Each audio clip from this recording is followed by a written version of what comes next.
Kansas Speedway this weekend should be a great race. NASCAR Analytical expert Ryan Stevens stops by to crunch the numbers. I'm now joined by Ryan Stevens from wintherace.info. Ryan, it's great to see you heading to Kansas Speedway this weekend. I'm excited. It'll be my first time visiting Kansas Speedway in person. Been one of the most fun racetracks to watch the past couple of years.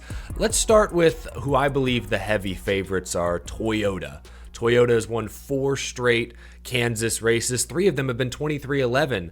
What do you feel about Toyota's chances? Who are maybe the top 2 or 3 Toyotas that you're looking at coming into this race?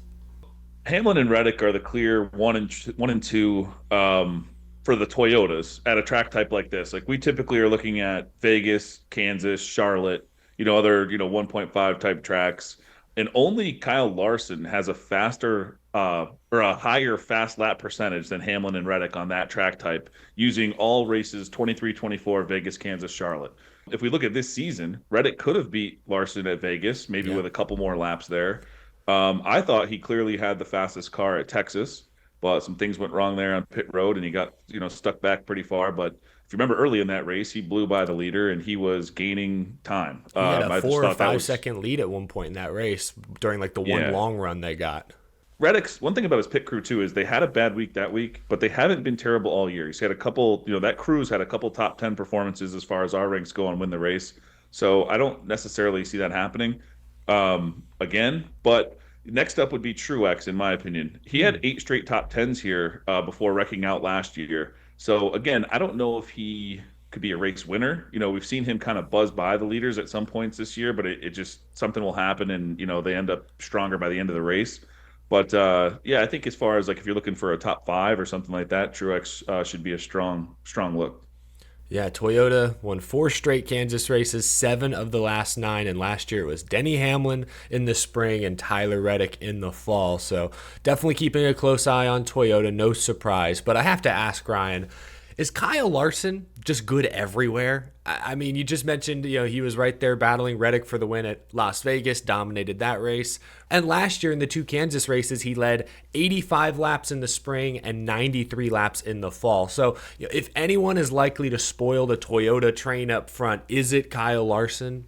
Yeah, and I'd say he is good everywhere except for the very end of a stage or a race on a super speedway. That's where he well, just falls apart. I guess everyone has to have a kryptonite somewhere, I suppose. Yeah, I think that's his. But on a race like this, I mean, he is the cream of the crop. He's the top dog. I was surprised when I did my pre-practice and qualifying ranks and win the race that he just edged out Denny Hamlin for the top spot. But then I look further into the numbers, and he's had 6 races here with HMS. He's led over 80 laps in 4 of them. Wow. If you look at next gen only, so the same set of the 23, 24 Vegas, Kansas, Charlotte. He does have the highest fast lap percentage in the series at 16.94.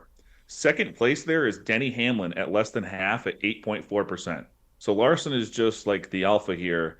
Wow. But it's Toyota getting those finishes. So, it'll be very interesting. But Kyle Larson is the rightful favorite in my eyes. Yeah, that's been the one thing about Larson this year. He's earned way more stage points, stage wins than anyone else. He's winning pole awards every other week.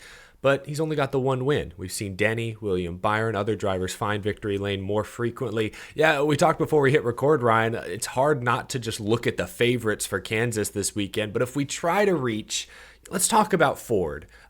They've been fading pretty much every week, it feels like. Last week, Blaney and I guess Gregson, thanks to some timely cautions at the end, were the only Fords remotely in contention. But we've seen Joey Logano run pretty well at Kansas in the last year or two. I remember he ran, I think, top 10 at Vegas earlier this spring. So maybe, are there any Ford drivers that are worth keeping an eye on if you're playing fantasy or even considering making a bet? Yeah, I actually did place a bet on Joey Logano this week to top 10. And his number as of this morning is plus 160, which would mean he would only have to top 10 39% of the time here. And like you said, he did it both times last season. Yeah. And I didn't think he was great last season either. It could be comparable to how he's doing this year.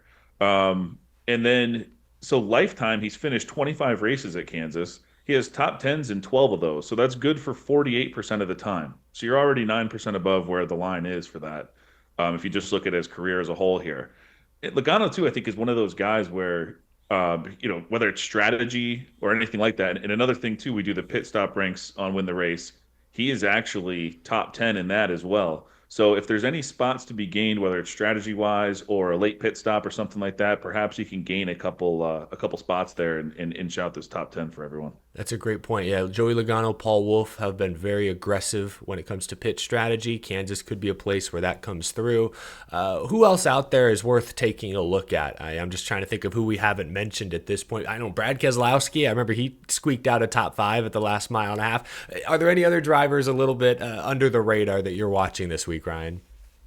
Well, it's another, like we mentioned the favorites, and I mentioned a little bit about Truex being strong here. So I guess, we would have to talk about William Byron a little bit here. And you did mention him too, getting those wins, being there at the end of a race.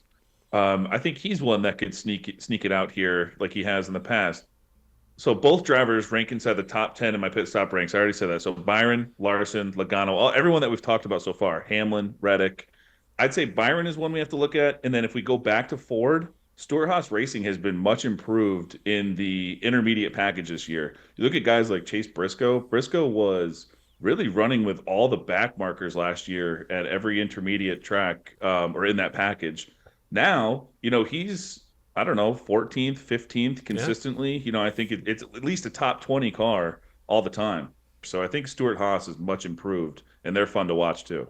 Yeah, and both, I know it was not an intermediate, but it was the intermediate package. Both Gregson and Briscoe qualified top 10 at Dover this past weekend, so maybe some good momentum on their side. I guess before I let you go, Ryan, I should ask about Bubba Wallace. I know he'll be a popular pick amongst fans this week, considering his history at this track. He's got a win here. He's driving a Toyota. What do you think of Bubba Wallace's chances? Are there any odds out there that you like on the 23 car? That you could get like Reddick to win is like 6 to 1 most places. And 2311, I think you could find, well, you could as of yesterday, 5 to 1 to win. That might have been bet down a little bit, but it does give you Bubba in there for slightly worse odds, but you get the other driver who's won here.